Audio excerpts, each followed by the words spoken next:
Saudara yang dikasihi oleh Allah, marilah kita belajar merenungkan firman ayat Alkitab, supaya memberikan motivasi dalam hidup kita.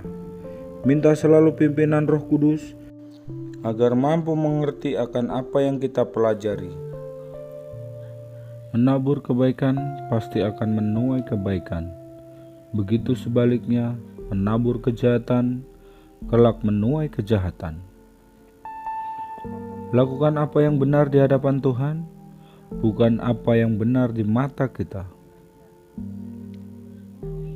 Di dalam setiap kejadian dalam kehidupan, Tuhan selalu mempunyai maksud dan tujuan.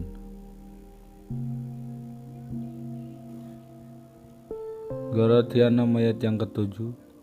Jangan sesat, Allah tidak membiarkan dirinya dipermainkan, karena apa yang ditabur orang, itu juga yang akan dituainya. Pengkhotbah 11 ayat yang ke-4. Siapa senantiasa memperhatikan angin, tidak akan menabur, dan siapa senantiasa melihat awan, tidak akan menuai. Amsal 22 ayat yang ke-8. Orang yang menabur kecurangan akan menuai bencana, dan tongkat amarahnya akan habis binasa.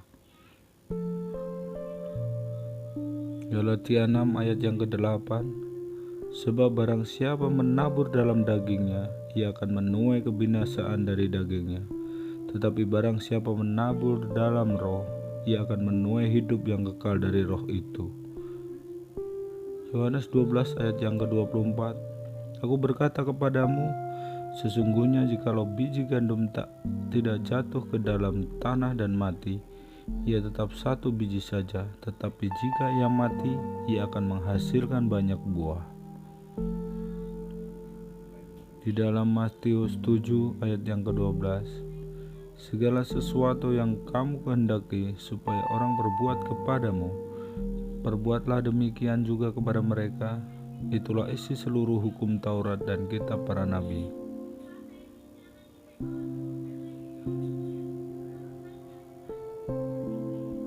Korintus 9 ayat yang ke-6.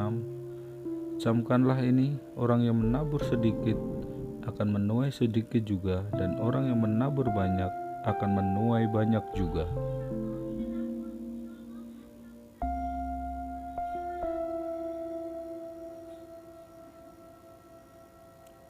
Di dalam Injil Amsal 28 ayat yang ke-10, siapa menyesatkan orang jujur ke jalan yang jahat akan jatuh ke dalam lubangnya sendiri, tetapi orang-orang yang tak bercela akan mewarisi kebahagiaan.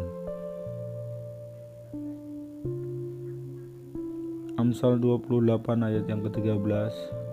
Siapa menyembunyikan pelanggarannya tidak akan beruntung, tetapi siapa mengakuinya dan meninggalkannya akan disayangi.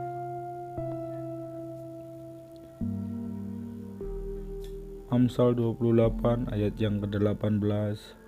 Siapa berlaku tidak bercela akan diselamatkan, tetapi siapa berliku-liku jalannya akan jatuh ke dalam lubang. Matius 10 ayat yang ke-41. Barang siapa menyambut seorang nabi sebagai nabi, ia akan menerima upah nabi, dan barang siapa menyambut seorang benar sebagai orang benar, ia akan menerima upah orang benar.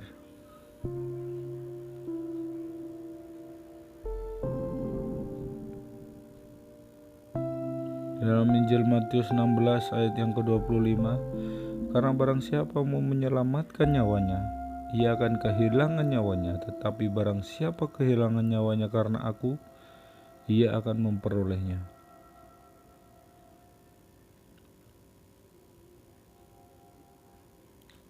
Matius 23 ayat yang ke-12. Dan barang siapa meninggikan diri, ia akan direndahkan, dan barang siapa merendahkan diri, ia akan ditinggikan. Saudara yang dikasihi oleh Allah, marilah kita belajar merenungkan firman ayat Alkitab, supaya memberikan motivasi dalam hidup kita. Minta selalu pimpinan Roh Kudus, agar mampu mengerti akan apa yang kita pelajari.